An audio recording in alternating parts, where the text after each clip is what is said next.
time for Clayton Douglas, the free American. Take it away, Clayton. All right, good morning. Nice to be able to sleep in. We're doing the show at 9 o'clock Texas time. Yeah, I got my watch set on Texas time now. Now, my guest today is John Hammell. He's the president of International Advocates for Health Freedom.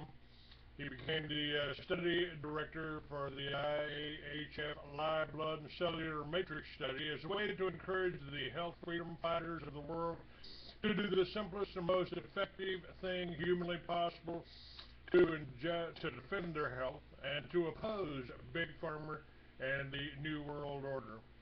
Ingest organic sulfur. Now, the people on the IAHF list have been alerted to the fact that the United Nations has a population control agenda called Agenda 21. Agenda 21 provides the impetus for the Codex Alimentarius campaign to ban consumer access to vitamins and minerals within the therapeutic range and to the most effective dietary supplements. Actually, one of our most rare and banned substance has been called fulvic acid. Seems that they can only get it now from prehistoric plants because we destroyed our own soil to the point maybe only one plant can bring that up, and that's hemp or cannabis. All right, John, are you with me today? Yes, I am. Thank you for having me on the air. Yeah, my pleasure. There's a lot of things I want to talk to you about. Off of the air here, a few days ago, you related to me your experience with the church. Now, I do have a church that I support, and it's called the Way Church. Dr. Jake Wade is my guest on Fridays, and he's actually the exception to the rule. A lot of people I've been noticing a lot of people are talking about 501c3 churches and how they're not allowed, how they're controlled by the government, how they're not allowed to have anything, not to say anything, not to talk about politics or anything else, and probably not allowed them to talk about God. But that's kind of a misconception. When I said something to Jake about being a 501c3, and he's also the dean of Timothy Bible College. But he said, well, that's for most churches, but I wrote my own 501c3 agreement, so he kind of slipped through the loopholes. He can talk about anything he wants to talk about. But this whole, there is such a conspiracy to keep us sick. Now, doctors aren't about, in the medical profession, and Big Pharma isn't about wellness. It's about keeping us sick, because they don't make any money if you're not sick. So even the medications they give you are designed, that all the contraindications are designed to keep you sick. Now, at least that's my impression. Am I right about this? Is this part of the population control? You talked about Agenda 21, and the preceding to Agenda 21 was the Wildlands Project, which is still ongoing. They're trying to drive the farmers out. And I've said anytime a communist regime takes over a country, they go after three classes of people. They go after the farmers first because they don't want them to be able to, they don't want you to be able to feed yourself, or at least in today's society, they don't want you to eat healthy food. They want genetically modified crap.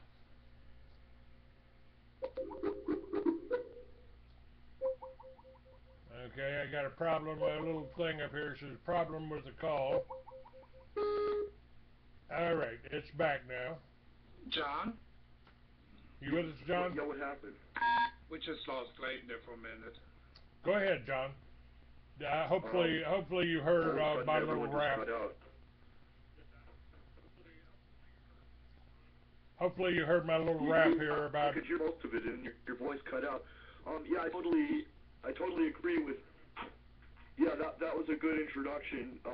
UN Agenda 21 is the blueprint for population control. It's a 40-chapter document that came out of the Earth Summit in Rio in '92, and it's being implemented piecemeal at the local level, at the city and county level, and now there's finally a bipartisan movement in the United States against it as more and more people wake up to this communist agenda. They're using zoning laws to make it very difficult to live in rural areas. Their long-range goal is to force people into hive-like cities, which would be the only places you'd be allowed to live. And also at the UN, we've got the Codex on the Parties Commission, which is trying very hard to ban our access to vitamins and minerals within the therapeutic range into the most effective natural products sold in health food stores. That is an incremental agenda. A lot of Americans might scoff at that since you can currently buy anything you want in an American health food store. But what they're not seeing is the nature of globalism, the fact that our sovereignty is being hijacked, and there's a move afoot to merge us with Canada and Mexico into a planned North American Union collectivist dictatorship, which would be modeled after the European Union, which is a collectivist dictatorship. Which is all. Evidence that this is going on. That's also modeled What's after that? the Soviet Union. And when they formed the Soviet Union Yes. after the Bolshevik Revolution, they went on to murder, starve to death, incarcerate, and murder over 60 million white Christian Russians. 10 million in the Ukraine alone. That's like murdering, starving to death 10 million people in the middle of Canada.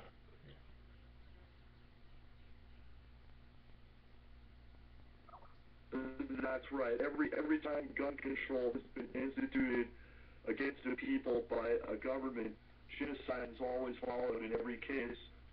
There's an organization I like to refer to which has published a very scholarly white paper on that. The organization is called Jews for the Preservation of Firearm Ownership, and they've got a paper called Death by Gun Control, which documents that genocide has always followed gun control, whether it was under Stalin, under Hitler, under Pol Pot, or what have you, and it would happen again under Obama if we allow it to. I view Obama as sort of another Hitler. Yeah, they have very. Hitler and Stalin. Except Hitler was actually working for the German people, and the elitist Jews, the same as the Zionists today, they declared war against the German people. This is before World War II ever got underway, because Hitler was issuing his own money, issuing and opposing the banksters. But that doesn't mean he was necessarily a good guy, but the people did support him and loved him, and our people in America loved and supported Obama before they found out what a New World Order type he was. There hadn't been much difference. Frankly, I was kind of comfortable with being called a right-wing extremist under Clinton, but after the real right-wing extremists under Bush got in office, I guess I became a liberal. I may be a little bit confused here. I'm not sure what I am other than a free American. I think you're a libertarian and don't realize it. You need to take the world's smallest political quiz. You probably believe the same thing I do, which is the best government is the least government. The best government is a government that leaves you the hell alone. That's true. And by the way, I wrote a libertarian novel back 45 years ago about the United States after all victimless crimes were abolished, and today is still the answer to that. We've got 16 states that you can smoke marijuana without going to prison for 99 years in. So we've made a little headway, but not enough, because if you got to ask a doctor to give you a prescription for something you can grow in your backyard that God gave you, I think that's you're still in a police state. If a man with a badge can walk up and say, "What's that I smell? Is that marijuana?" Whoa, you're going to go to jail. You live in a police state, folks. Well, here in Washington State, it actually is one of the two states where recreational use is now allowed. But because of where I live in Point Roberts, which is cut off from the rest of the state and the rest of the country, and you have to go through two border crossings to get here, we have this interesting situation where this substance is legal for recreational use, but you have to go through Checkpoint Charlie with the federal government to come here. So some people have thought of things like, gee, radio-controlled boats, radio-controlled helicopters. Well, there's plenty of people here that just grow it in their yard. Before we get into the sheriff sees it and doesn't do anything. So.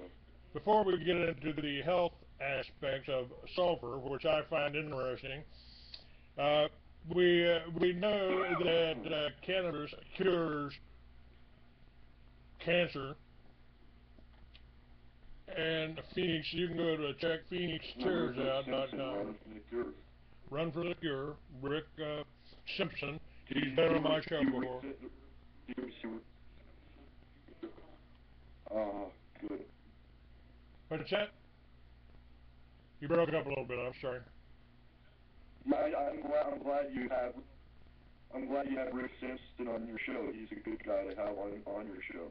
Yeah, he's in exile now in Yugoslavia or some foreign country.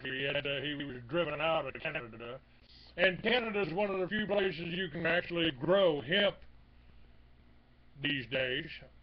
And why is it illegal here? That was but yes, sir. That's a real irony. Why was he driven out of Canada? I don't understand why. Maybe the same thing for Mark Emery. Yeah, Mark's another one of them. My friend in Hawaii that ordained me under THC Ministries, Roger Christie, he came on my show and was put in prison by the feds after having his cannabis church in Hawaii for years and years. As soon as he came on my show, they put him in prison. They held him in prison for 3 years without a trial and without bond.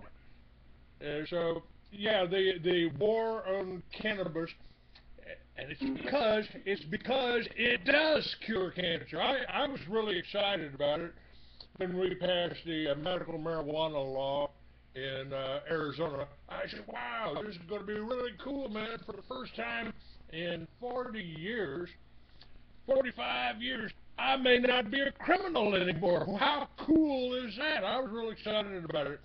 And then I found out that I can't get it. I'm too healthy to qualify for medical marijuana. I said, well, the reason I'm so healthy is because I've been smoking it for 45 years, you idiots. So, now, well, I guess you're just going to have to move to Colorado or Washington. yeah. I view Colorado as a frozen hell. I mean, it's all right if you like to ski, but when you ride a Harley, it's not exactly conducive to. But let's this sulfur. Spring and summer.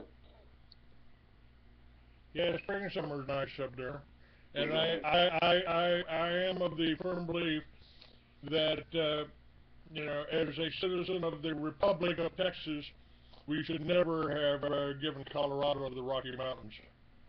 But that was all part of the Republic of Texas at one time. Now, this sulfur.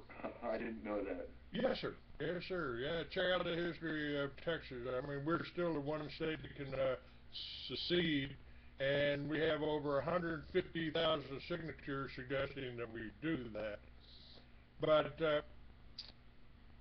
I've got a biochemist in Albuquerque that created a line of colloidal vitamins for me, and she included in that fulvic acid. Now, fulvic acid, they find it in prehistoric plants, but the modern plants don't produce it. It heals cellular damage, and I believe the reason marijuana cures cancer is that the cannabis, the hemp, the roots go so deep into the ground that it extracts the minerals that we can't get on our non-rotated crop fields here. I mean, when they took cannabis away from the American farmer, they used it as a rotational crop, and it restored the soil. Now they can't do that. So that's another one of the attacks on the American people. You're probably right about that. Like Codex Alimentarius is an attack on the American people. You're right about that. They want you to go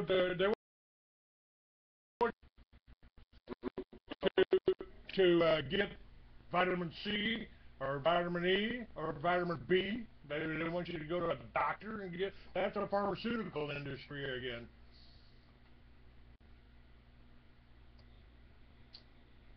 Big pharma. Like in Germany, you can't touch in Germany, you can't touch a bottle of vitamins unless the lab-coated guy behind the counter allows you to after he interrogates you to learn your entire medical history. There's no freedom, no freedom in Germany, and of course the pharmaceutical industry dominates the country.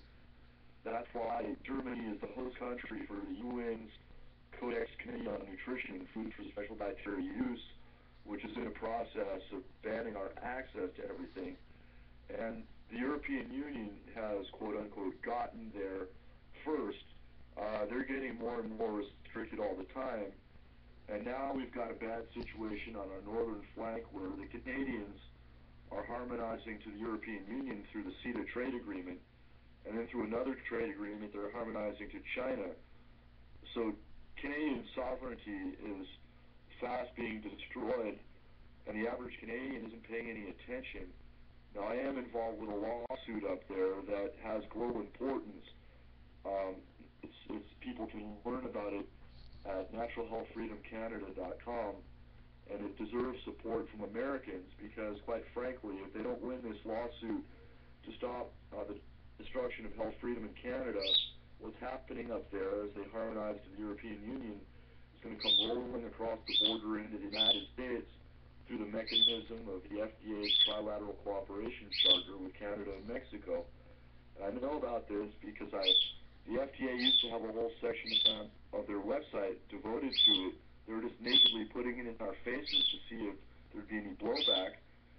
And I challenged them by filing a Freedom of Information Act request. And they dragged their feet forever not wanting to respond to it, but I forced them to respond. And eventually they started coughing up documents. They were heavily redacted, but reading between the lines, you can see what they've done. They've created the framework for one harmonized set of food and drug regs between Canada, the U.S., and Mexico, as if the ruling elite's long-desired North American Union collectivist dictatorship were a done deal. So everything Obama is doing is intended to move us into that North American Union collectivist dictatorship. All of his policies for spending are intended to collapse the dollar. He's deliberately collapsing the dollar. I believe that. I believe Obama is actually the perfect New World Order leader. You know, he's black, he's white, he's Christian, he's Muslim, and he's Jewish. You know, he's just the perfect New World Order leader. That's why they made him the head of the Security Council of the UN, isn't it? Oh, first. I don't know about that. All I know is that he's not a legal president. He wasn't born here. He's using the photoshopped birth certificate. Everything about the guy is fake and contrived, and that's all being covered up. He's a marionette. He's a jumping jack, a tool of these ruling elite people that are using him for their purposes. And pretty soon, under his reign of terror, we're likely to see an economic crash. I think what happened in Cyprus was the tip of the iceberg on the destruction of the euro. I think it's likely the euro will crash first. That'll trigger an economic cascade. It'll cause the dollar to crash. When that happens, they've certainly been doing an awful lot to prepare. That is, the government has been doing a lot to prepare for martial law. So now we see why they're in such a sweat to take all our guns away right now. That's absolutely correct. What we saw happen in Boston, first of all, the Boston bombs were, that was all, and the whole bloody scene was fake blood. They staged this. It was an exercise. They even announced that it was an exercise beforehand, and maybe you can, even the brain dead out there can understand, if your leg's blown off and there ain't no blood gushing out of it, it wasn't a real injury. So maybe they can, and to think that you got to pull out the tanks and the SWAT teams and all with armed weapons, knocking on doors, removing people from their homes to find one teenager is a little beyond necessity, I would think. You know, we got a saying here in Texas: one riot, one Texas Ranger. And in Boston, I guess we got one teenager, one SWAT team, but or two or three SWAT teams. But again, tell me about this sulfur. Now, on the health aspect here, we know that colloidal silver will do a hell of a lot more for you than penicillin or any of these other drugs that they're planning. And if cannabis will cure cancer and asthma and everything else that you need. What does sulfur do? Now I haven't heard much about that. Where does that fit? What is the and obviously if we haven't heard much about it, they're not advertising on TV because the pharmaceutical companies can't make a 2,000% markup on it. What is sulfur? What does it do for you? Okay, well, sulfur is a mineral that you'll find on the right side of the periodic chart of elements. Sulfur is very reactive. It has 16 protons and electrons in its outer shell, so there's very few things that won't combine with, which is good in this instance. Sulfur is produced in nature by black smokers, which are undersea volcanoes that put it into the ocean. Sulfur is found in the soil. Its manure breaks down, putting sulfur into the soil. In the 40s and 50s, Big Pharma realized that if they could only break the sulfur cycle, they could trigger off an enormous rise in every kind of degenerative disease, make everyone sick, and then make a lot more money selling patented prescription drugs that no one needs. So the way they brought about the breaking of the sulfur cycle was they approached the U.S. Department of Agriculture and they said, go to the farmers and tell them they can make more money from improved crop yields if they'll only use this synthetic petroleum-based fertilizer derived from coal tar dye instead of manure. And the farmers were only too happy to do that, not realizing what the consequences would be. And so they broke the sulfur cycle, and they were then able to trigger off a lot of cancer and other illnesses, and make a lot of money selling every kind of prescription drug in much larger quantities. So what I've been finding with the live blood study is when people go on sulfur, amazing things happen because it increases the permeability of cell membranes to allow for radically improved oxygen transport to the cells and improved waste transport from the cells. Nothing is more basic to good health than that. And so when your cells function optimally, you feel great. Sulfur neutralizes acid caused by stress that's dumped into your small intestine. It helps anyone that takes it feel very calm and grounded. It has a natural aphrodisiac effect. I have to tell my any customers that have a partner, your partner takes it, I can't be held responsible for any breakups or divorces caused by libidinous imbalances when one person is energized from all the oxygenation in my sulfur and the other person isn't. The only caveat about taking sulfur is that you must hydrate optimally because you're flushing out toxins that are being released from the cells. What happens is the sulfur does not enter the cell. It facilitates oxygen entering the cell by making the cell membrane more porous. So what happens is oxygen goes into the cell and it pushes out toxins, which then attach to the sulfur that's waiting just outside the cell. It'll bind with almost anything. It'll form a sulfate of almost anything, such as aluminum sulfate, barium sulfate, strontium sulfate, etc. And since it's a mineral that can't be stored in the body, it must exit. So it's very useful right now because we're all being inundated with toxic heavy metals, billions of pounds of aerosols being sprayed on us by aircraft, what is called geoengineering, also called chemtrails.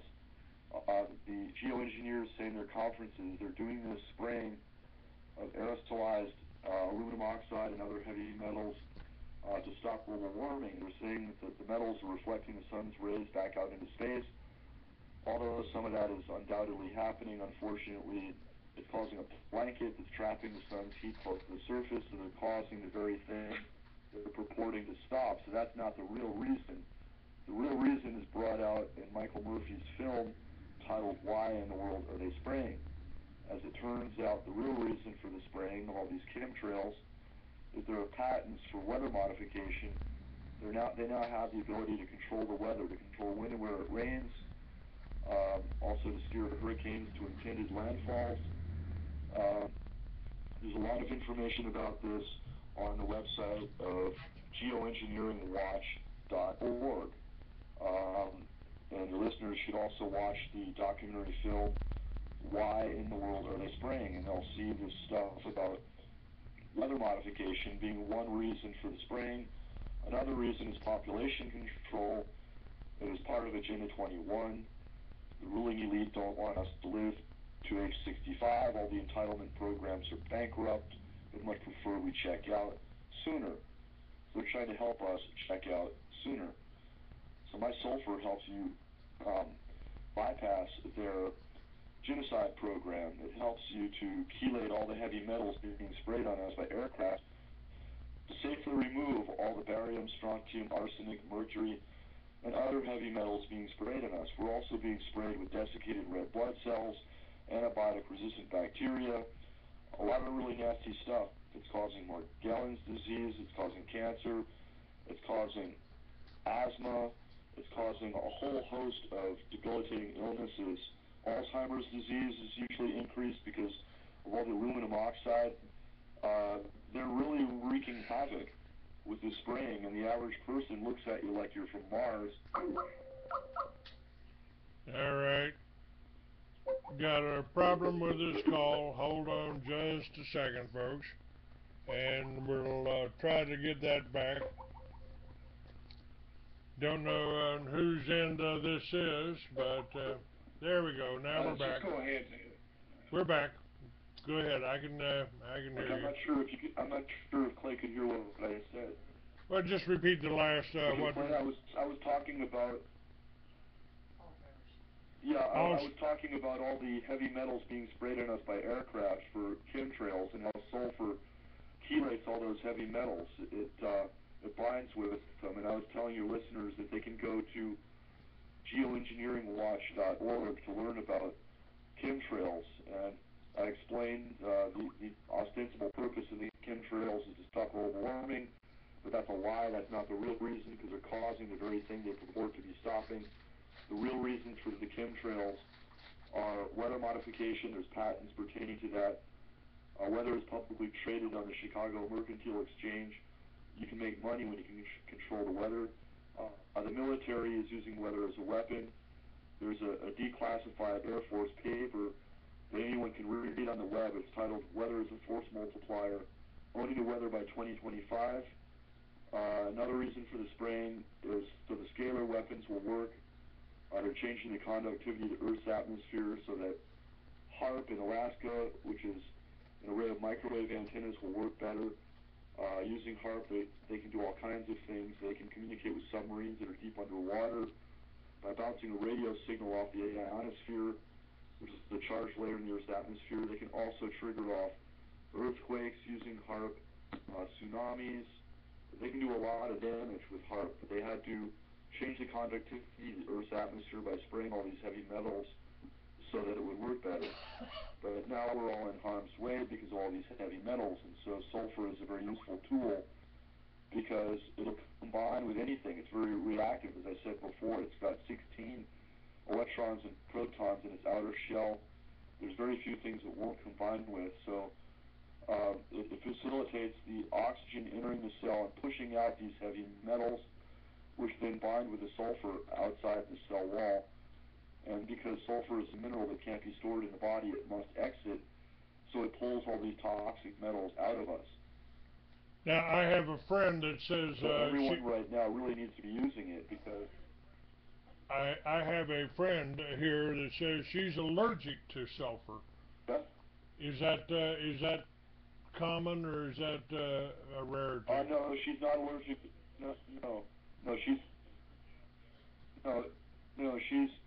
She's confusing sulfa with sulfur. It's not the same thing.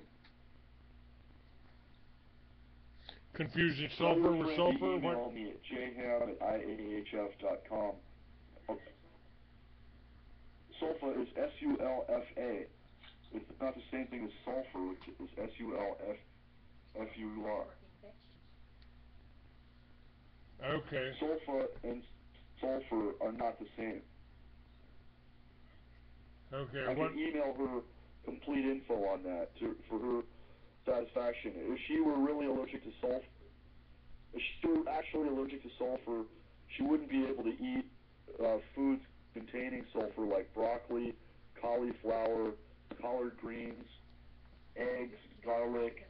She couldn't eat any of those foods because they contain sulfur, but I guarantee you she's not allergic to sulfur. She's allergic to sulfa, which is entirely different. So, but what you're talking about is S-U-L-F-U-R, sulfur, right? Sulfur for health, you say? That's right. Yeah, it's the actual type of sulfur is the actual type of sulfur to distinguish it from sulfur dioxide, which it is not. It's methyl methane. Good morning. Hello? Can I call you right back? Okay, bye. Give me about 40 minutes. Thanks. We didn't have, that wasn't a caller here, Hans? I will take calls. You guys, if you're... No, it disconnected. I'm sorry. Okay, we've got a call in, folks, at 855-655-8453, extension 805.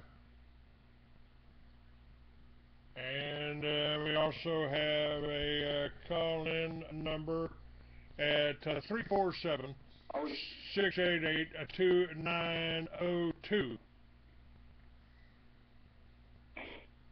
Okay. So the what you were talking about, possibly what she's allergic to. I'm sorry. Go ahead, sir. Go ahead.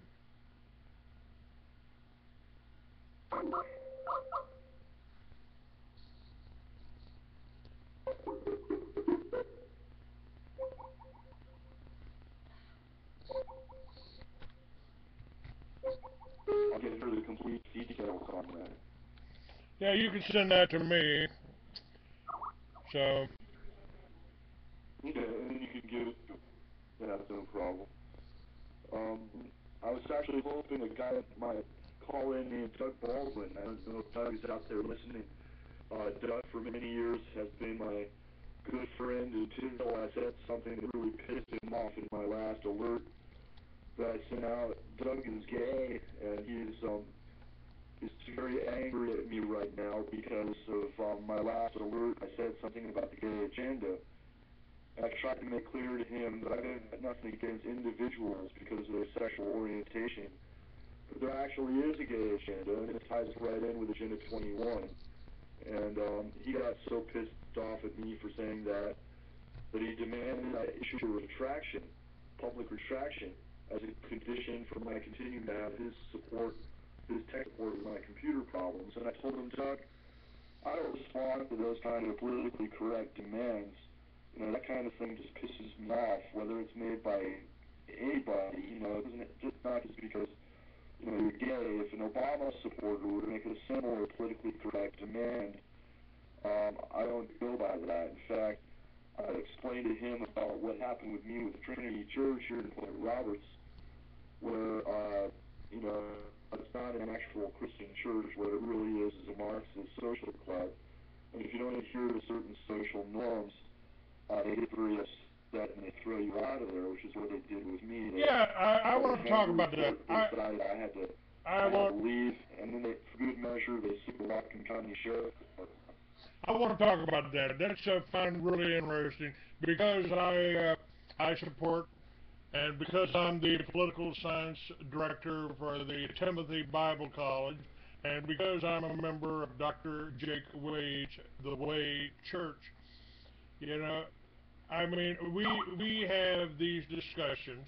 We have these discussions every Sunday when I can get it up there. The what's this?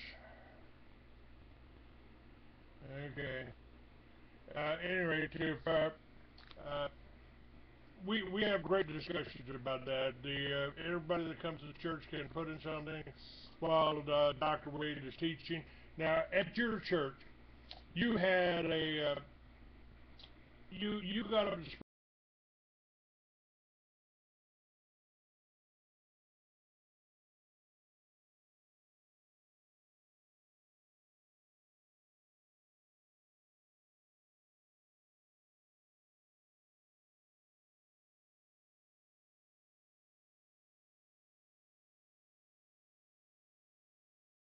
just exploded on you, and as you just mentioned, you ended up getting the cops called on you, the sheriff called on you, and you were actually kicked out of the church, weren't you?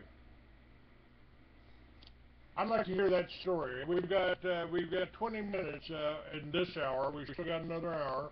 We will take calls. Yeah, I was. Yeah, I was formally. Let me hear this whole story. What did you say? Yeah, please do. What happened? What happened in church? What did you prayed? You said a prayer in church and prayed for the health of this country. Go ahead and tell us about it. Okay, I'll tell you. Yeah, let me tell your listeners what happened. Um, at this particular church, which is a very small Lutheran church here in Point Roberts, Washington, called Trinity Church, at the end of the service, anyone is allowed to say any kind of a prayer that they want. Now, most of the time, people pray for loved ones who have cancer, that sort of a thing. But on this particular Sunday, I decided to do an experiment. I decided to see what would happen if I said something that would be considered very politically incorrect, because most of the people in this congregation were Obama supporters. And so here's what I said. I said, as we all head over the fiscal cliff together, I'd just like to say a prayer for all of us. It's very important to realize the reasons why the abomination is crashing the dollar. He's doing it so that we will be forced into a long-planned North American Union collectivist dictatorship, which is being modeled after the European Union, which is a collectivist dictatorship. And if you'd like more info on all of this, see me in the parish house after the service. And when I said this, I could hear these murmurings of very angry discontent amongst large sectors of the church body. And so it didn't really surprise me too much, but in a way it did. When I was walking down the corridor into the parish house for some potluck food after the service, when I hear this very angry person literally explode on me like a hand grenade from behind, and I turned to see what the commotion was, and it was Shirley Cannon, the wife of Pastor Chuck Cannon, was literally erupting on me with anger. Her eyes were bulging out, and she was screaming my incorrect surname. She was so flustered. She was yelling, "John Hammond, I'm sick and tired of you interjecting politics into your prayers." And I said to her very calmly, I said, "Well, Shirley, I've got the God-given, unalienable right to freedom of speech, and I don't have to vet my prayers past you for your approval before I utter them." And she burned rubber out of the church parking lot, leaving her husband behind, and he walked in and sat down looking kind of dazed, and I got a plate of potluck food, and I sat right opposite him, and I looked him in the eye, and I said, "Pastor, please don't tell me you believe in censorship inside of a church. Do you?" And he said he did not. I said, "Well, I'm really glad to hear that, sir. You need to have a little conversation with your wife about my First Amendment rights to freedom of speech." And so I went home, a few minutes later, and I felt kind of ticked off about this whole thing. So I sent an email requesting a meeting with her for the sake of clearing the air, for the sake of a deeper mutual understanding, so that we could, try to arrive at some kind of better understanding of where we were each coming from, so there could be a comfort level in church. And there was no response to that request for a meeting, none whatsoever. So several days later, on a Friday evening, I called their house. Chuck answered. I said, "Chuck, I'd really like to talk with Shirley. I really think it's inappropriate for anyone to scream at someone over the contents of a prayer. She didn't agree with what I said. The right thing to do would have been to seek a dialogue with me, not react in anger, especially inside of a church." And he said, "Well, I don't think my wife wants to talk with you." And I said, "Well, that may be, but at the very least, I think she owes me an apology. I just don't think it's appropriate to yell at someone over the contents of a prayer, no matter how much you might disagree with it." And he very tersely told me, "Well, I'll have your apology in the morning," like that. And so the next morning, I got this one-sentence apology, with the word apology misspelled in the subject line.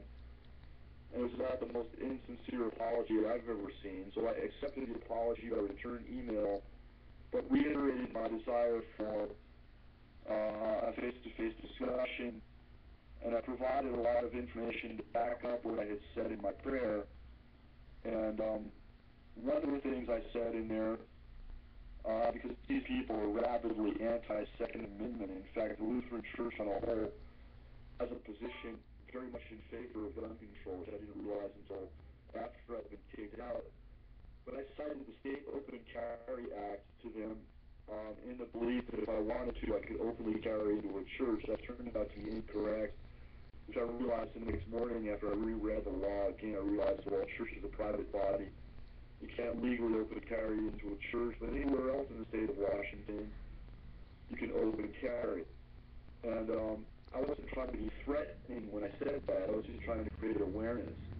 But these people are so paranoid about guns, they really took that the wrong way. And so as I was driving down the hill towards the church the next day, a little bit late for church, I see a Whatcom County Sheriff's car go up the hill past me, go way behind me, hoping not to alert me to the fact that they were making a U-turn. I half expected the blue lights and sirens as I swung right into the church parking lot. It was kind of surreal. As I was walking up the steps of the sanctuary, two Whatcom County Sheriff's deputies literally launch into the front yard of the church, and one of them very tersely requests that I come over to talk with him. And I very calmly said, "Well, I can hear the first hymn being sung, and sorry, but I'm about to enter the sanctuary, and if you'd like to come in and pray with us, you're welcome to. I'd be happy to speak with you after church is over if you want. There's no reason to be alarmed about anything. And so I headed into the sanctuary, half expecting to be arrested while I was in there. It was very surreal. It reinforced my view that this church was indeed nothing but an extension of the Orwellian police state our country has descended into as part of that police state apparatus, which actually turned out to be more true than I realized. Once I got booted, I did some more research, and I found out that it's a member of the Rockefeller-created National Council of Churches. And this is an ecumenical group that's intended to subvert Christianity, and there's a lot more I can say about that. The Rockefellers control some theological seminaries where they turn pastors into communists. And one of the pastors of this church, a guy named Ernie Loreen, openly calls himself a communist. And I wanted a church meeting about all the apostasy and idolatry. You're really not welcome in there unless you worship Obama as if he were the second coming. You're not welcome in there unless you love the United Nations, even though the United Nations has an altar of Satan directly inside of its headquarters, and that's quite well documented. This is called the UN Meditation Room. There's a big black slab of magnetite. It's in a room the shape of a truncated pyramid. It was designed by Dag Hammarskjöld, the first Secretary General of the UN, who was a Norwegian. There's a lot of satanic murals on the wall. The sacred geometry on the room comes out to 666. And they got quite offended when I tried to tell them that. They wouldn't look at any of my information. They preferred to just throw me the hell out. So when I wasn't even there, because I was at a trade show, they knew I wasn't going to be there that Sunday, and so they held a kangaroo court and decided to throw me out. So I get home from the trade show, and I got a Whatcom County Sheriff's deputy in my face on my front porch telling me that if I ever set foot on the grounds of Trinity Church again, I'll get the Coast Guard boat ride to Bellingham Jail, because that's how they put you in jail from here. They can't transport us across Canada to get us into the rest of the county. We're separated from the rest of the United States and the rest of the state on the tip of a peninsula that extends to the south of the 49th parallel. So, anyway, I made up a blues song about this entire thing, and my friend who was on the church council quit in disgust. I only had one person who had my back. That was my buddy Craig Jacks, really decent guy. He's a musician, got a really cool website. It's craigjacks.com. Only one in there honest enough to have my back. All the rest of these people are groveling lapdogs. You know, they're being used for an agenda that they don't even see. You know, as far as I'm concerned, this is the opposite of a Christian church. You know, they've got a sign, a big huge sign right on their wall by their door, saying all are welcome. Well, since they booted me, I've been telling them you need to either remove that sign or amend it. Say all are welcome unless you don't worship the abomination as if you were the second coming. Well, you know, I have said a number of... They've been ignoring my request to amend the sign, of course. John, I've said a number of times that the whole idea, I mean, I have studied the Talmud. I know about the code. Yeah, can you hear me? I'm here. I have said that if you call yourself a Judeo-Christian, or you're one of these Rockefeller-sponsored preachers, New World Order types, the ones that don't mention anything about Revelations are the Jews that say they're Jews but are not, or of the synagogue of Satan.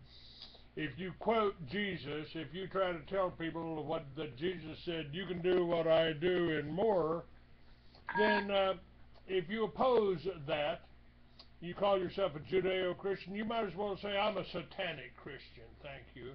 And it sounded like you walked into a satanic church up there.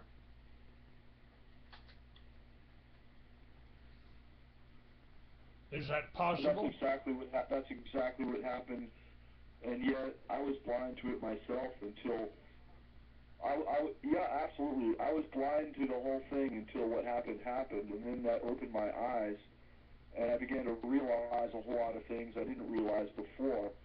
And it was shocking to me, because the average person that goes in that church has no clue that they're being used. When they put money in that collection plate, they're being used and they don't even realize it. Well, it's almost like donating They don't to. realize that they're part of a covert agenda. It's almost like donating to a Republican or Democratic parties, man. No matter who you vote for, they're either on the same page. They're lying to you, and they're taking their money. All that money you donate goes to the media companies to tell you who you can vote for, and they won't tell you about anybody like David Koz or Charles Collins or Gary Johnson that might be libertarian, that might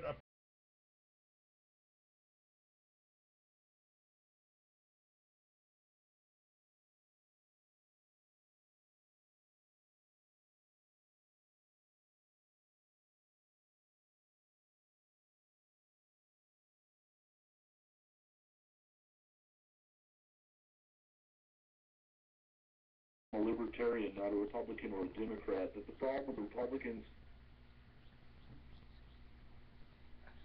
go ahead. well, Republicans and Democrats are both controlled by the same special interests, and they've got socialist team A and socialist team B, and they get different things through each of them. They've got all these rhinos like John McCain, who I certainly have no respect for, and he's right on the same page with Schumer. He's a Republican in name only, but there's a lot of them like that, and so the party cannot be trusted. I can't be a Republican. It's corrupt, completely corrupt. And I've done so much work on Capitol Hill defending access to dietary supplements that I've seen the true nature of that place. It's a cesspool beyond anyone's worst imaginings. I've had attempts made on my life because of my health freedom efforts. I had an FBI visit when I was in Florida. I made friends with the FBI guy that came to interrogate me. I got him to join the Life Extension Foundation, which I was employed by at the time before I started my own business. And, I don't know what ended up being put in my FBI file as a result of this visit, but it was a very strange thing. I had this phone call. Are you Mr. John Christopher Hammell, the person asked? And I said, yes. Who's this? And that's my middle name. He says, this is Junior Ortiz. I'm with the Miami office of the FBI. I've got to come over and talk with you. I said, oh, yeah, about what? He said, well, we tried to get in touch with you several months ago. We got a machine that said you were lobbying on Capitol Hill. Therefore, we thought perhaps you're going about things in the right way. So we deprioritized our need to come and see you, but we do have you on this list. So how do I get to your office? And I thought, well, they probably already know where I am, and if I don't tell them, they'll think I'm trying to be evasive, and they'll be even more pissed off than they already are about whatever it is. And if they really don't know where I am and I force them to look for me, they could easily find me, and they'd also be more pissed off. So I better tell them. So I told them, and this unmarked car pulls up to the curb. This guy in plain clothes gets out. He comes back to my office door, which was a rented room in the side of my landlord's house in Hollywood, Florida. I was living in a little bungalow apartment in the backyard. Anyway, I extend my hand to welcome him to my office.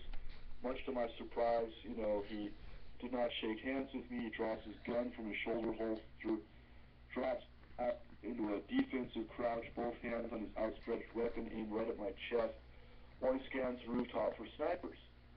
Funniest damn thing I've ever seen. I busted out laughing in his face. I said, so dude, you're killing me with this shit. This is too funny. I said,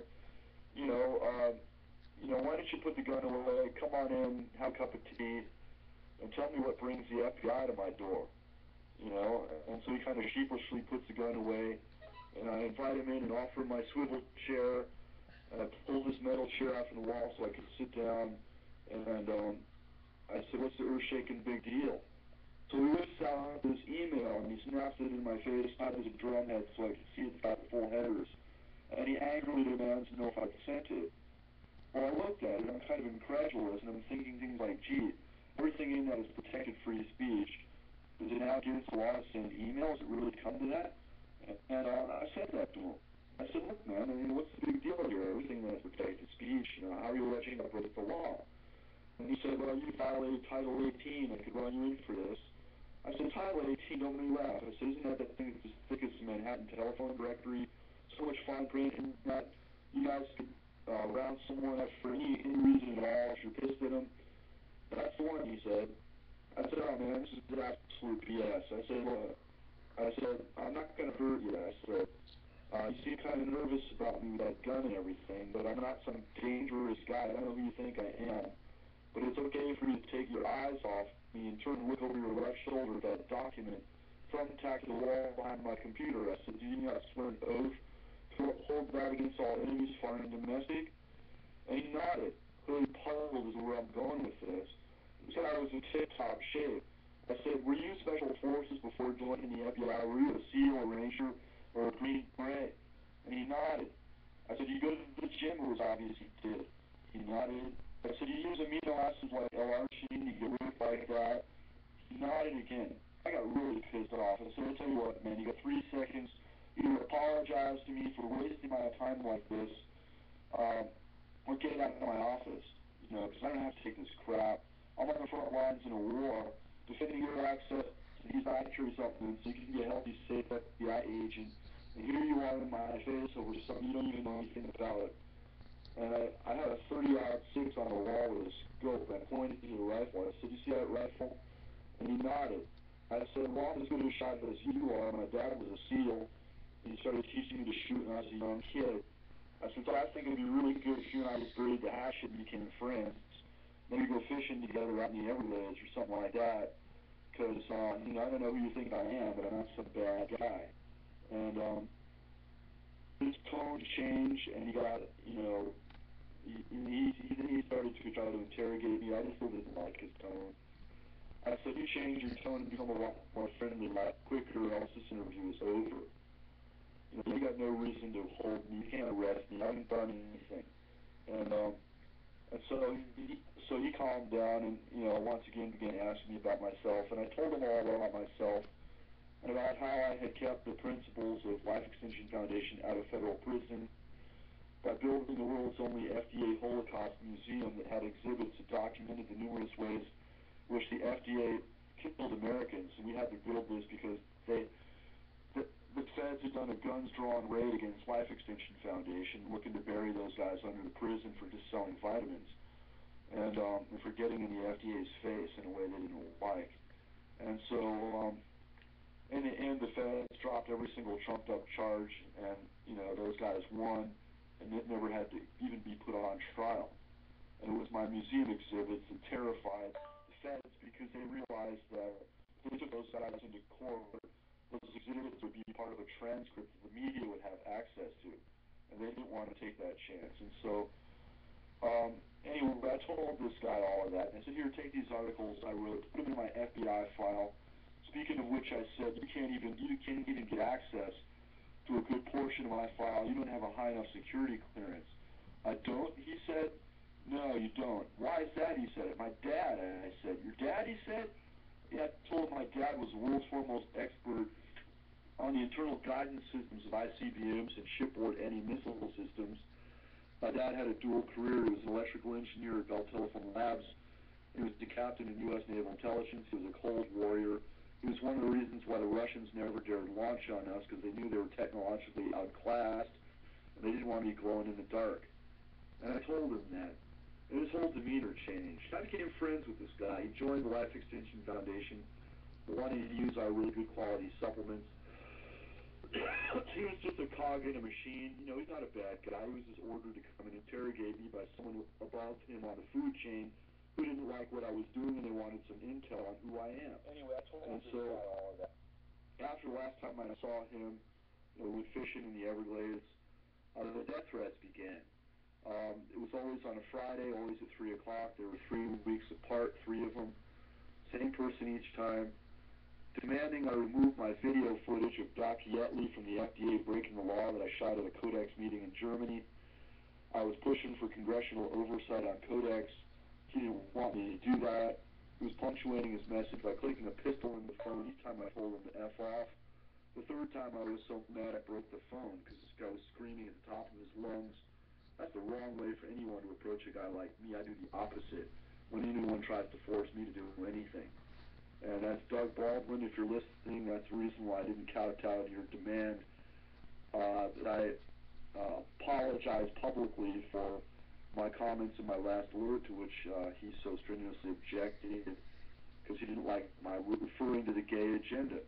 And as I tried to tell him, I got nothing against individual gays, but there is a gay agenda, and it ties right into this population control agenda coming out of the UN. And there's a reason why they're pushing these things into schools, to try to, make that lifestyle be considered more acceptable. It fits right in with their Agenda 21 plans.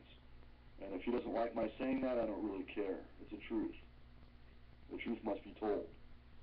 Well, I agree with you on that. I don't care. I don't care about the what the gays do in their own home and the privacy of their own home, but I don't want them in my schools. I don't want them around my children, and I don't want them in the Boy Scouts. Thank you. Now, yeah, that's exactly how I feel. I was an Eagle Scout, and I don't like that either.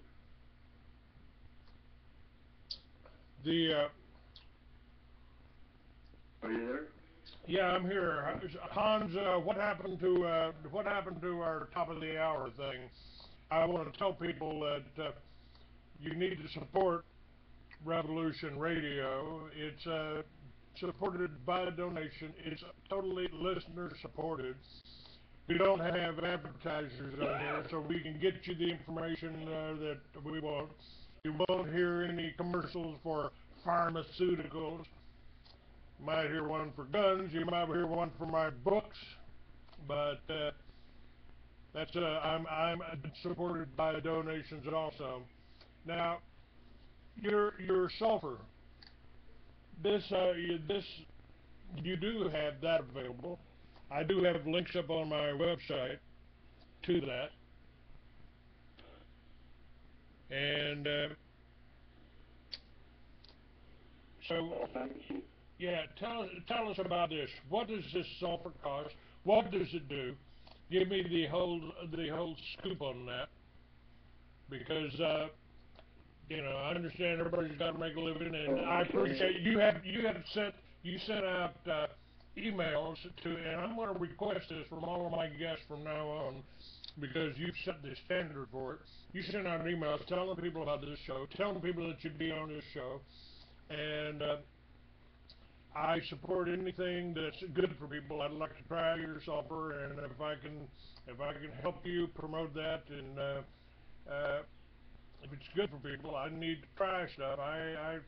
But I tried Miracle 2 soap, which was a really a fine product, a little bit more alkaline. But we got to take a break here. The commercial come up, or our break time came up. We'll be right back. So stay with me. Stay with me. We'll be right back for you guys.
not quite right. Everything is just ever so slightly askew. Do you have, to paraphrase Morpheus, a splinter in your mind? If you're interested in hearing the latest information about UFOs, the paranormal, Ancient cultures and structures, monatomic elements, longevity, fantastic discoveries in science, algorithms to your brain, then tune into us. Hi, I'm Dave. and I'm Maggie. And we are Shiny Side Out, Sundays 2 to 4 a.m. Eastern. See you then. Revolution Radio, freedomslips.com. You don't need to expect us. We're already here. Revolution Radio.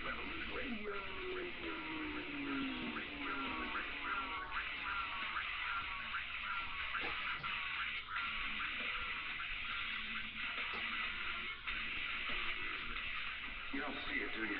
How close we are to absolute chaos? The sick ones are sitting on their fat asses, eating and drinking themselves into a stupor, polluting the world without a second thought while it goes down the toilet. Nobody wants to do the nasty work. You know, the shit that we all just think about. Most good citizens are just along for the ride and then bitch and moan and complain about everything when it doesn't work out. Not me. Get it? Revolution Radio, where we do the nasty work. www.freedomslips.com.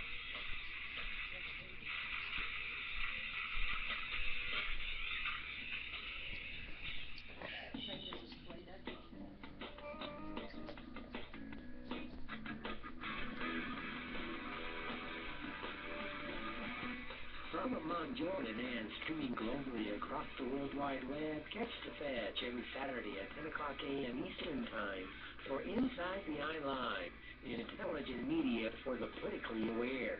Intriguing interviews, live chat, lively discussion, and more. That's Inside the Eye Live, intelligent media for the politically aware, every Saturday morning at 10 o'clock a.m. Eastern on Revolution Radio at freedomslips.com.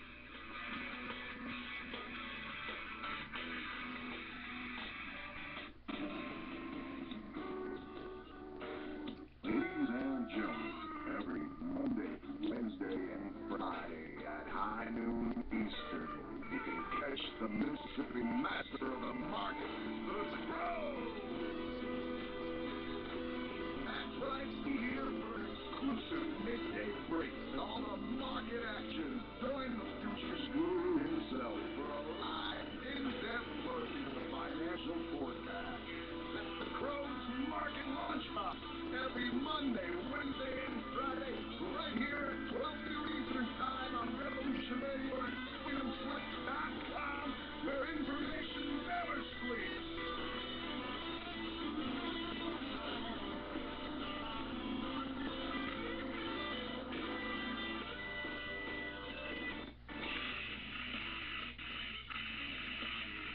Revolution Radio.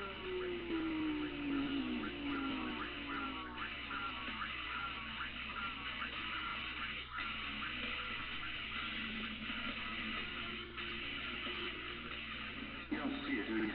How close we are to absolute chaos? The sick ones are sitting on their fat asses, eating and drinking themselves into a stupor, polluting the world without a second thought while it goes down the toilet. Nobody wants to do the nasty work. You know, the shit that we all just think about. Most good citizens are just along for the ride and then bitch and moan and complain about everything when it doesn't work out. Not me. Get it?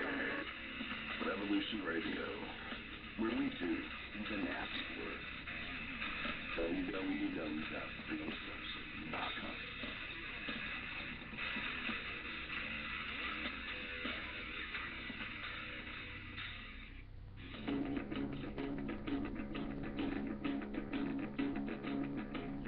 Revolution Radio.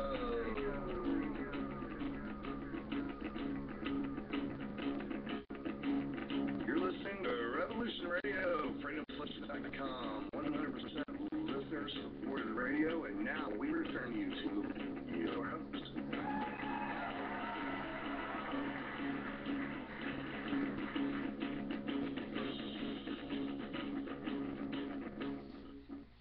All right, we're back.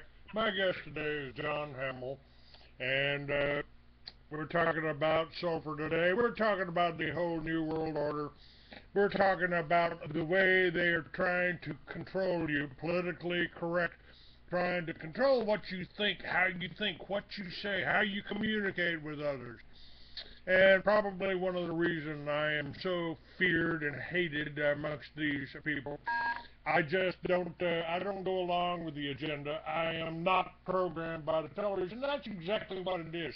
I used to tell people, John, when we were starting the militias around the country, I said, the best thing you can do is take your weapon out, clean it, load it, shoot the TV, and you'll be a lot better off. They don't call it programming for nothing. And that's exactly what our churches are doing. The church, the churches and the television, and, you know, oh, you'd just be so much better off if you didn't talk about the Jews. Yeah, I'll tell you what, I'll stop talking about the Jews when they stop talking about the Palestinians, because what they want to do is make us into the Palestinians. The rabbis, they had a council, and they came out and said that we need to get rid of the internet. Why? Because the internet is informing people about what this whole Zionist agenda is. The Protocols of the Elders of Zion is a specific blueprint for a one-world government under Satan. And I'm not even going to use the term Lucifer, because I think Lucifer could have been the good guy, and that the Jewish God Yahweh was really the devil pretending to be God. And that's why we got our churches here. Jesus came out 2,000 years ago against the rabbis, against the organized religion. And I've had people ask me, why don't we see you in church? How come we never see you in church? I said, because when I walk out that door, I am in my church. I'm in the world God created for me. I've got all the plants around me that God gave me for health. And matter of fact, in the series of books that I'm doing, my fiction books, which are actually more believable, John, than my non-fiction, Mystery Babylon is a history of the Rothschild, a history of the bankers, a history of whole New World Order agenda, and they're trying to even make that illegal. In West Point, they are teaching if you oppose the New World Order, you're potentially a terrorist. They're trying to make anybody that stands up for our Constitution. As I said, they go after three classes of people in order. They go after the farmers first, the intelligentsia next. That's anybody smart enough to know what the hell they're doing. And third, they go after the veterans and the law enforcement that are still loyal to the old regime. And that would be us oath keepers. The oath, I've told people there was no expiration date on that oath that I took 45 years ago, back in 1964. There was no expiration date on that oath to defend the Constitution against all enemies, foreign and domestic.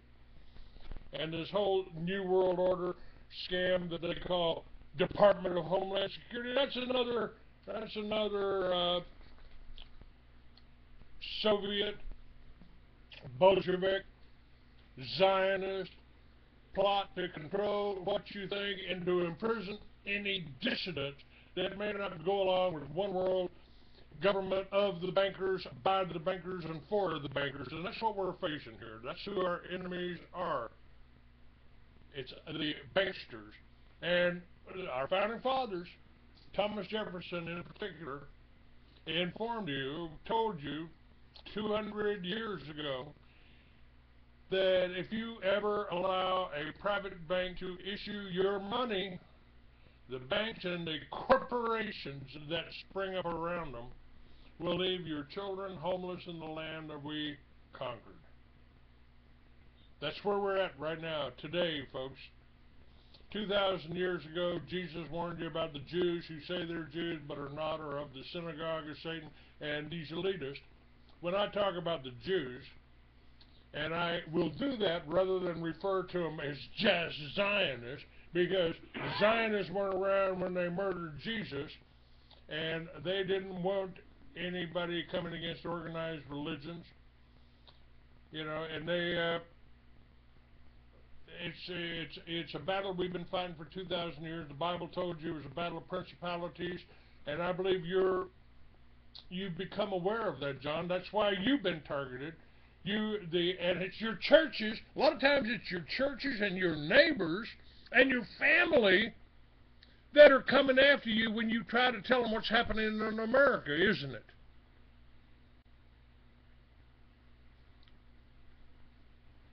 Absolutely, yeah, Clay, it really is. And what happened to me in Florida was really an eye opener because after these death threats, after the third one, the one where I broke the phone, I slammed it so hard because the guy was screaming at the top of his lungs. I should mention he was clicking a pistol into the phone each of the 3 times to punctuate his words. I hear the firing pin drop. I respond well to those kind of threats. I do the opposite. And part of that is probably because my dad was a pretty hardcore dad. He sort of trained me to become a rebel. I think he did it deliberately. My dad would, if my room was a mess, my dad would make me do the chair sit against the wall until I would collapse. Then he'd make me do push-ups until I would collapse a second time. Then he'd make me do sit-ups until I collapse a third time. And then he'd make me run in front of the bumper of his car for about 10 miles until I would collapse a fourth time. And he sort of trained me to not trust authority figures. I think he did that deliberately because he wanted me to be strong, but I would have been a real discipline problem if I'd ever gone into the military, which I've never been in except growing up under his roof, but I believe in the Constitution, just like he did. And he used to tell me things like, he'd say, John, I bet you think the CIA is part of our government. I'd say, isn't it? He'd say, no, it's actually run by the Royal Institute of International Affairs in London, the same people that control MI5 and MI6, and none of us in naval intelligence trust those bastards because, they're not even among us. They're part of the Rhineys, he said, and I never knew that. So there's an awful lot of things that are going on out there. There's a lot of interesting things in American history that I found out, like the definitive treaty of peace of 1789 has an Article 4 that pertains to a repayment of the debt. And the debt that they're referring to is that the United States Incorporated was a legal entity that predated the outbreak of the Revolution. And, under the terms of Article 4, they agreed to repay that money that they borrowed from the Bank of England. So I think there's a lot of things we haven't been told. The Revolution was not what we were led to believe in the history books. It was an orchestrated event. The most powerful form of control you can exert over a people is covert control, in which the people being controlled don't even realize they're being controlled, much less how. That's right. They have refined Masonic imagery in our dollar bill and stuff. They have refined the art of slavery to the point that the slave don't know they're a slave. I'm not a slave. I can go out and get in my pickup and go get a beer. Watch. It's called economic slavery. I intend to cover that in more detail next week. The banksters that are giving you your home loans, they're giving you the money. They ain't giving you any money at all. They're making a note in their little computers, and they're not giving you any money at all. There's no loan there, and then we lost, just like Thomas Jefferson warned you about, over 1 million Americans lost their homes in this last year. And no telling how many in the last 4 years of Obama. You've lost your homes. You've lost. It's a scam. Fractional banking is a scam. And somebody just sent me this. The head rabbi of the Israeli military, Brigadier General Rafi Peretz, believes non-Jews should not have equal rights with the Jews in Israel. The rabbi said the idea of giving non-Jews equal rights in Israel goes against the principles of the Torah, and government representatives have no authority to go against the Torah's teachings. I mean, this again, they refer to Gentiles as goyim, cattle. That's the way these elitists, and it ain't the average Jew on the street any more than the average Christian on the street. goes along with George Bush's drug running, and all of these intelligence agencies, the Mossad, CIA, this is covered in detail in my book, Mystery Babylon, and we'll be covering more, I believe, on Thursday of this week, that George Bush, Oliver North, Jeb Bush, the governor of Florida, they're all chest deep in the drug trade. And this is confirmed by honest DEA agents, honest law enforcement, who are pretty much helpless. You know, it's like in the presidential campaign of Charles Collins. We interviewed some Border Patrol agents down there in Florida. Oh, I'm sorry, this was in San Diego. And they said, we can stop the drugs, we can stop the illegals, we can stop all that. Our superiors won't let us. In my book, Mystery Babylon, I talk about George Bush authorizing Operation Watchtower. They brought in 300 plane loads of cocaine from Colombia to Albrook Air Force Base. They were transshipped by Barry Seal, who was later murdered, assassinated, because he was delivering those drugs to a little place that was protected by the governor, and that place was Mena, Arkansas. Now, whether this is Jews doing it, whether it's George Bush, the Bush brothers, the Bushes, Daddy Bush, who was standing right there in front of the, and photographed in front of the school book depository when Kennedy was murdered. We've got a corrupt government here. 9/11 was they killed over 1 million people after 9/11. For God's sakes. Who, why did we do that? There weren't any Iraqis lined up on our border or crossing our border as to become and trained to be terrorists. They weren't here. Why did we go over there and kill 1 million people? Why did we make 1 million people homeless here? Smedley Butler told you. He told you that. Well, the Mossad were definitely involved. The Mossad was involved with 9/11. The Mossad were definitely involved with 9/11. Yes, sir. They were high-fiving it. They were sent there to document it, so they knew it was going to happen. Israelis on the tip of the spear.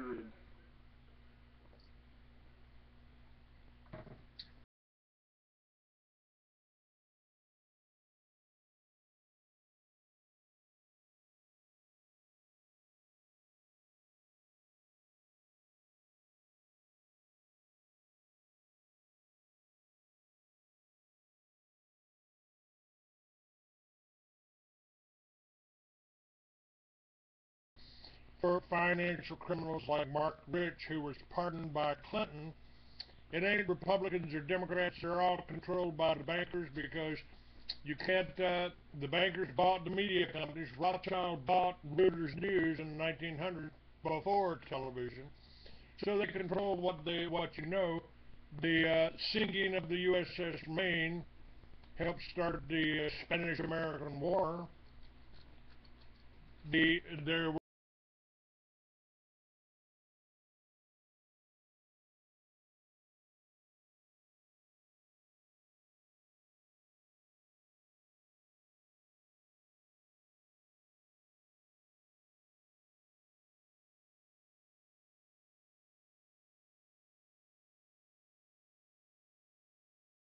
New World Order, drug-running banking system, and we're destroying the opium poppy crops, so we invaded, bombed the hell out of them, and now we've got our troops guarding the opium poppy. We did the same thing in Vietnam, folks.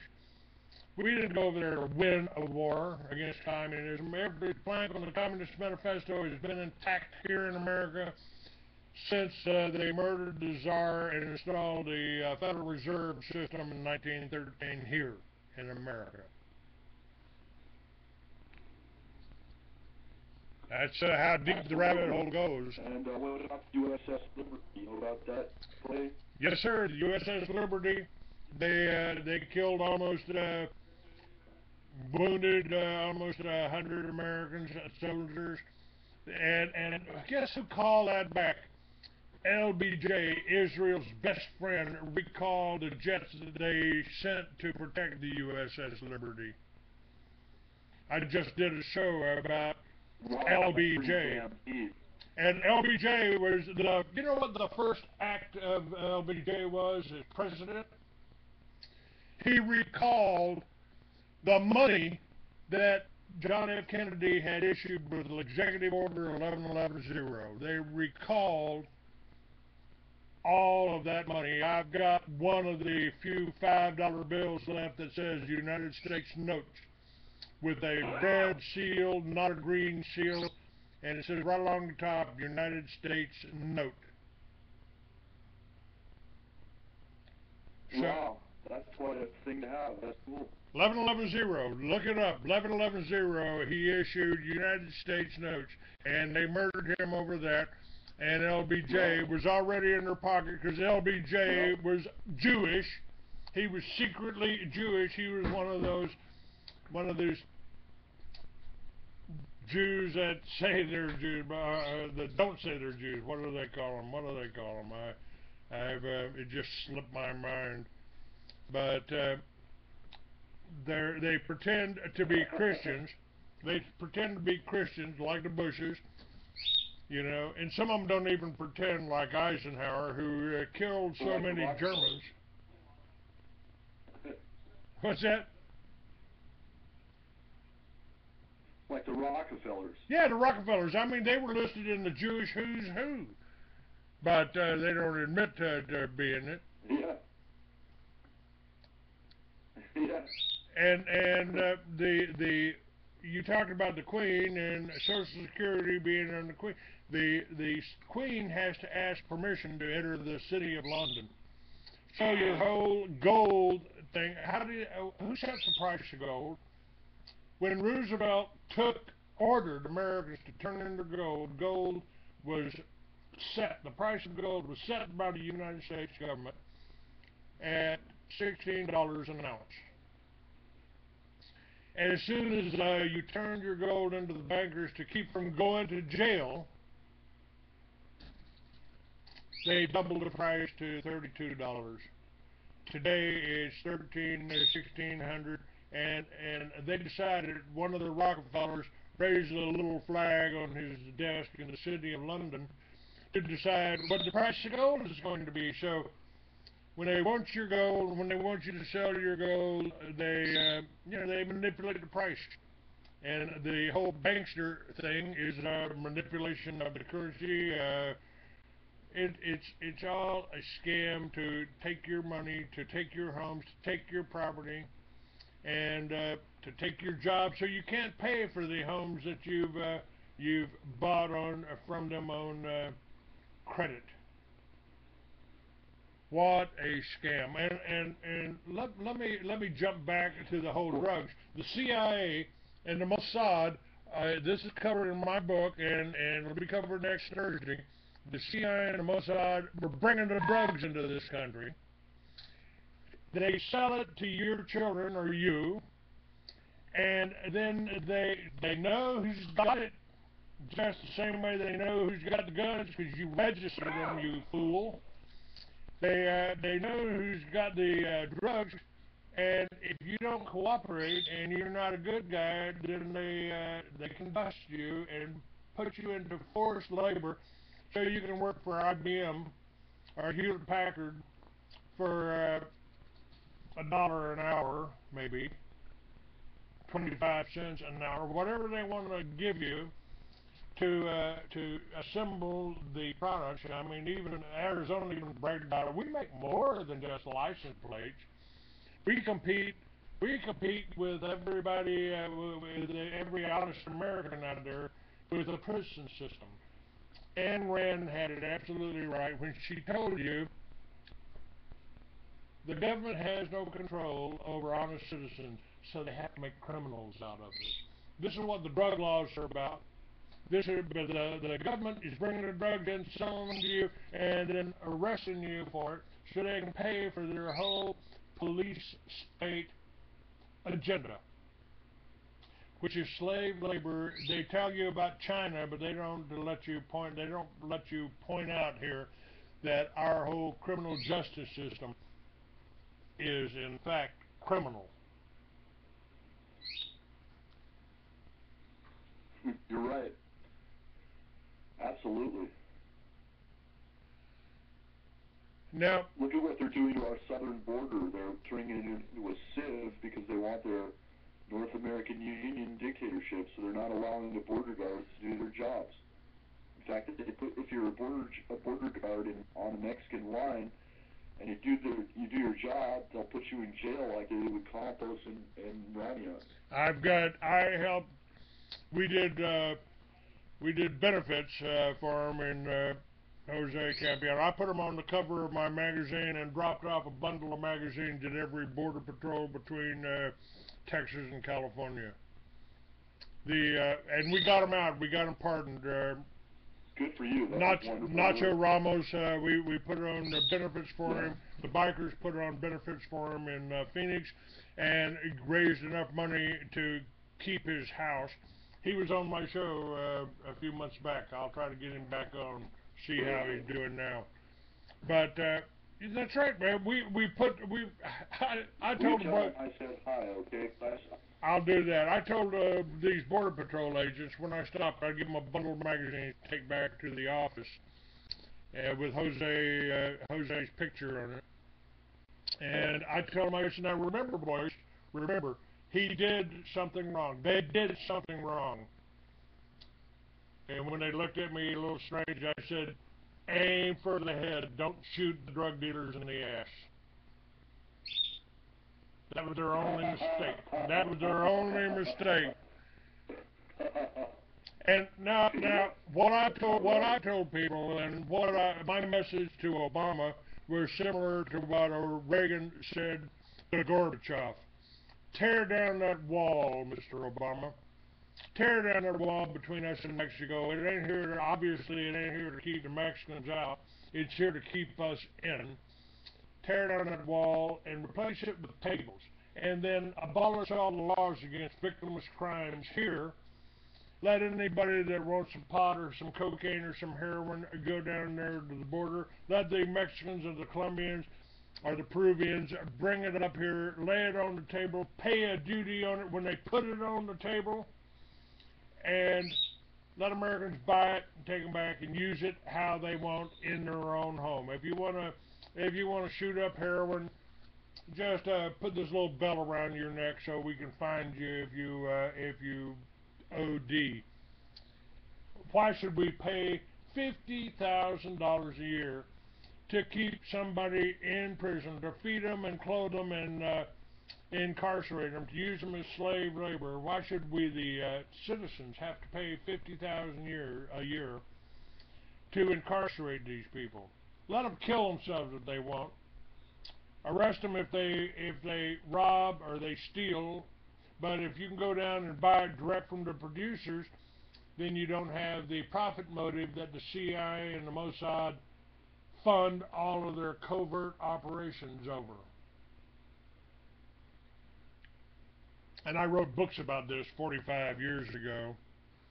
You're right about that. You can't legislate morality. We should learn. We should learn our lesson during Prohibition. Prohibition enabled the mob to get rich, from bootleg whiskey. You can't legislate morality. That's right, and to try makes you into a police state.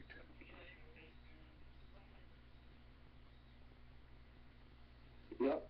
Well, you're right about a lot of these things, and it's really a pleasure to be on a show where, you can talk about whatever without any fear of being branded politically incorrect. It's like the opposite of what I just ran into with Doug Baldwin, who tried to demand that I issue a retraction of my last alert because he didn't like what I said about the gay agenda. Well, that's just too bad. Doug, if you're listening, I love you, man. You're my brother.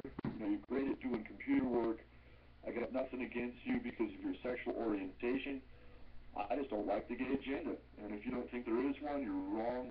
It ties right in with UN Agenda 21, which is a blueprint for population control. It really helps that agenda when programs are put into the schools to encourage kids to accept the gay lifestyle.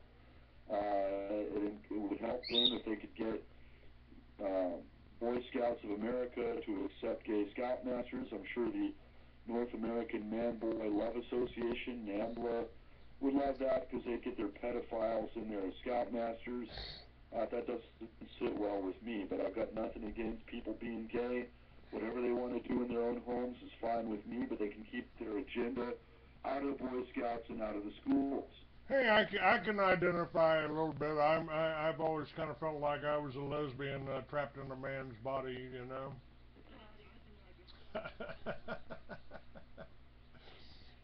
or is biker Joe Warren. That's funny as hell, Clay. as biker Joe Warren says, I like to ride big motorcycles. Yeah, Clay, you got. What? I was moved the song. I like to ride big motorcycles. I like to eat pussy too. I like to kick the shit out of punkers and faggots, and if you don't like it, fuck you. But that's the old biker coming out in me.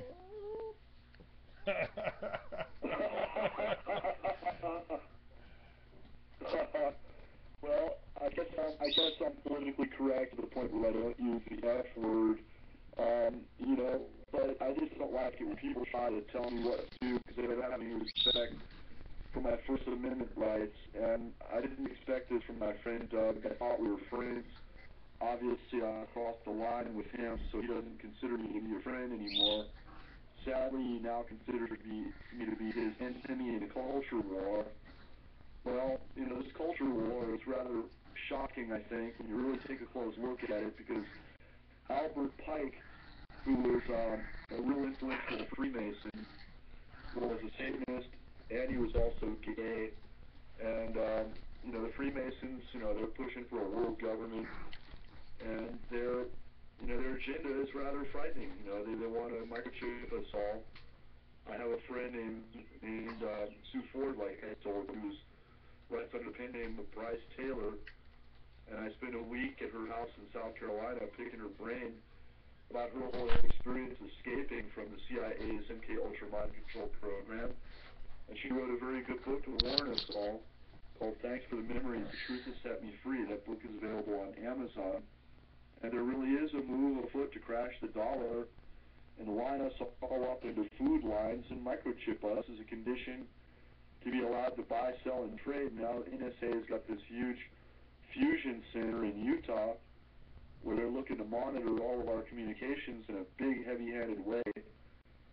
They use Facebook for that purpose, which is why I don't have a Facebook. I don't want one. Facebook was Plan B when DARPA's Total Information Awareness System went south because of complaints from people. They didn't like that symbol of the all-seeing eye of Horus surveilling the planet, so the plan B was Facebook. And they've got this cover story of this guy, Mark Zuckerberg, which is a bunch of BS, but they want people to believe certain things, to suck them all in, so everyone will use Facebook as the latest hip, cool thing. Well, I'm not going to play that game. You know, they can still gather data on me in cyberspace, and I'm sure that they do. They're doing it on all of us, but I'm not going to give it to them on a silver platter through Facebook.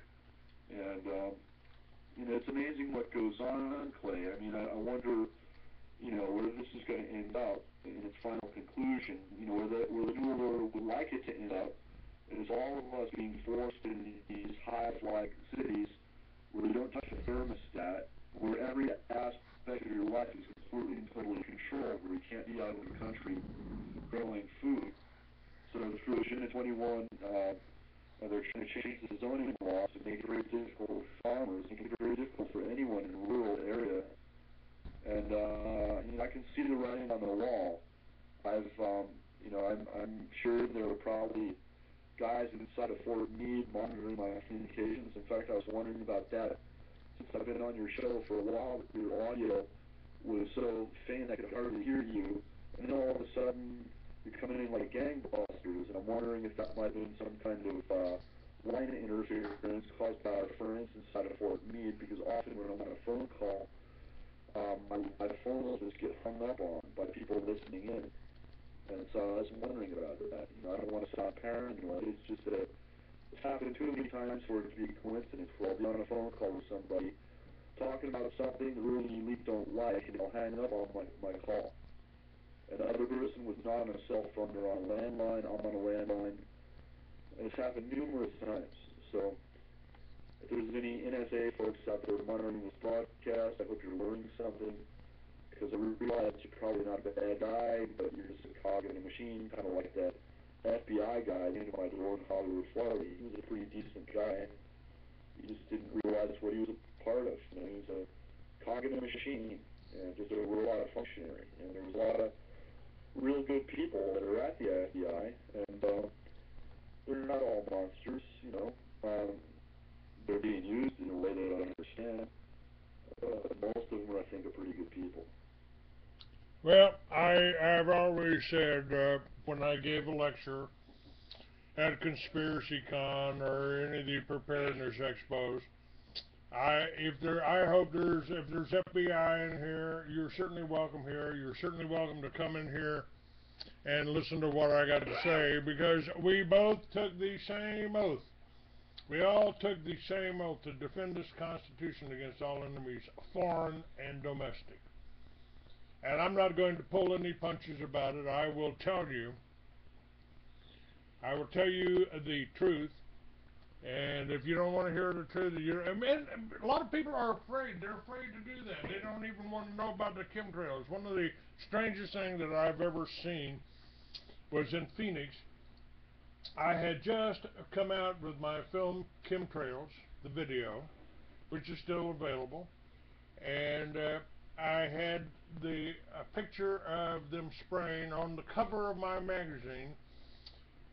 Got to a flea market at 6 o'clock in the morning, laid out my books, laid out my tapes, and they started spraying as soon as it was daylight. By noon, the whole sky was occluded, and for that 6 or 8 hours that I was at the flea market, people would come by, and I was like a barker in the carnival. Now, folks, take a look right here, right this magazine right here, this video right here. This is about what's happening right now. Look up. John, nobody would look up. It was the most incredible thing I've ever seen. They would not look up. They don't want to know. Sleep people, Clay. They don't want to know. They don't want to know what's happening. Because if they listened to me for the last 20 years, or read my magazine for the last 20 years, and I tell everybody, don't believe anything I say. Don't believe anything I say. Check it out for yourself. And if they do that, and they find out that I'm absolutely right, that George Bush and his sons are drug dealers. Exactly. I say the same thing to people. Then it falls upon them. Now that you know the truth, what are you going to do about it? What are you going to do? And I watched what happened. I watched almost 100 people, 17 little children. Yeah, exactly. Murdered at Waco. I watched them murdered at Waco. And I said, I will never sit back and watch anything like that happen again without trying to do something. I won't watch people being murdered and killed without trying to do something. I remember when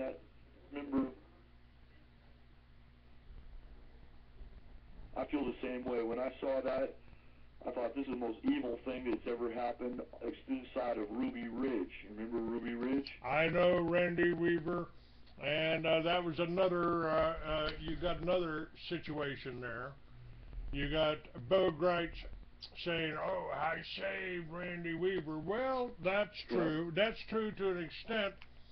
But Bo Greitz, who put in his book that he's a permanent member of the counterintelligence group, he also arrested Randy Weaver for the FBI because the FBI was surrounded by the Montana militia, and Bo Greitz went in and brought Randy Weaver out and got a stand down. So, You can look at it from either way, any way that you want. Right. But Yeah. I want to cover. These events were bellwether events there. I want to get a little bit more information. Now, my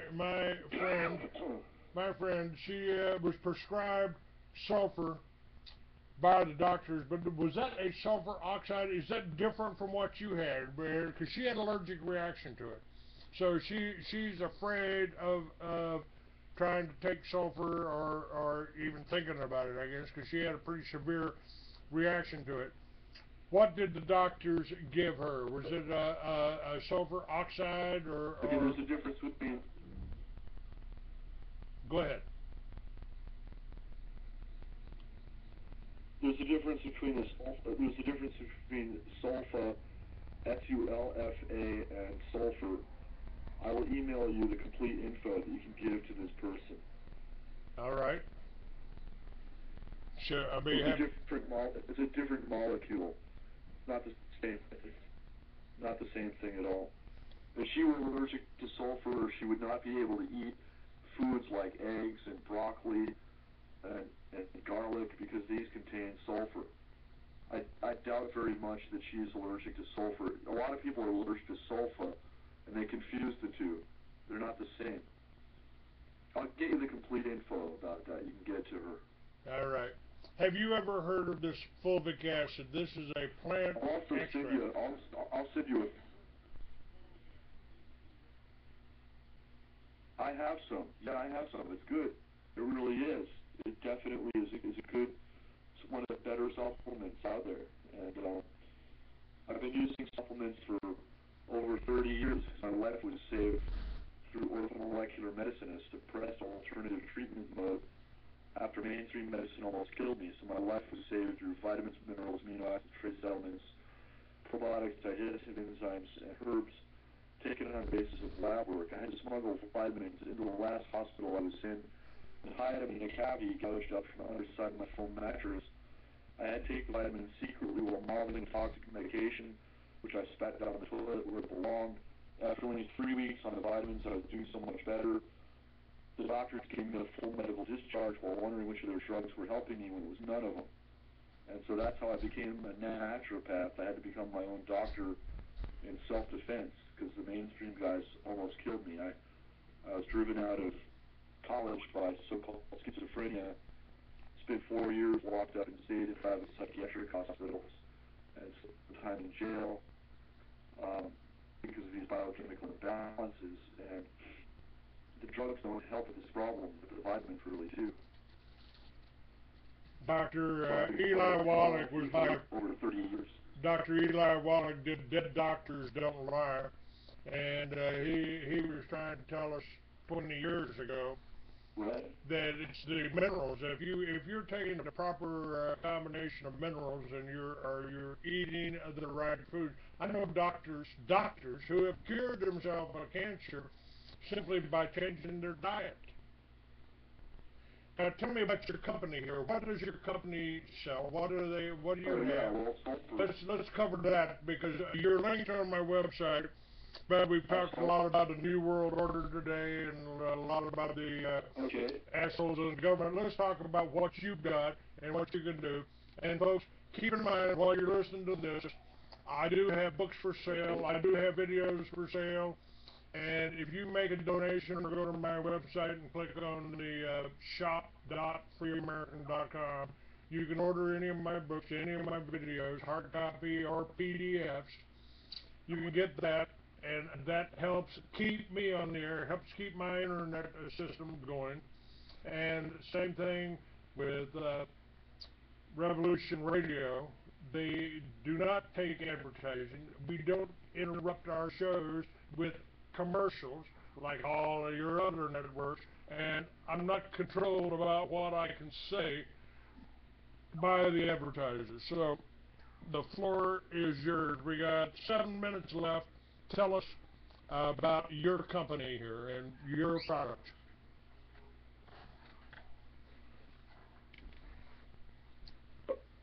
Okay, well, I have a number of different websites. I'd like to tell your listeners about International Advocates for Health Freedom, which is IAHF.com. On that website, your listeners can sign up to my free email distribution list where I have e-alerts about health freedom, about chemtrails, about the New World Order, all the type of topics we've been discussing on this show I cover in my e-alerts. Another website of mine is sulfurforhealth.com, spelled sulfurforhealth.com, sulfurforhealth.com. There you can order the best MSM in the world.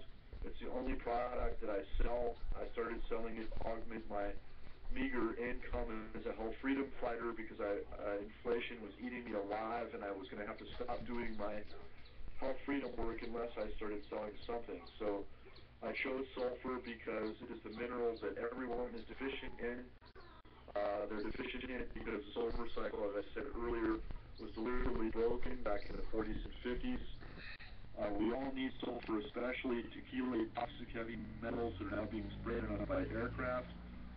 My sales are being driven to no small extent by increasing awareness of this as people watch the documentary film titled Why in the World Are They Spraying?, which people can Google and watch for free on the web. Again, it's titled Why in the World Are They Spraying? People see that, they realize we're being hit with all these heavy metals, and they go on sulfurforhealth.com to get the antidote. All right, listen, John, we're out of time here. Send me links to all your websites. I'll put those up on mine underneath this show, and tell people about this show. God bless you. Thank you for being with me. I will, Clay. It was great. Thanks. Bye bye now. And I'll send you some.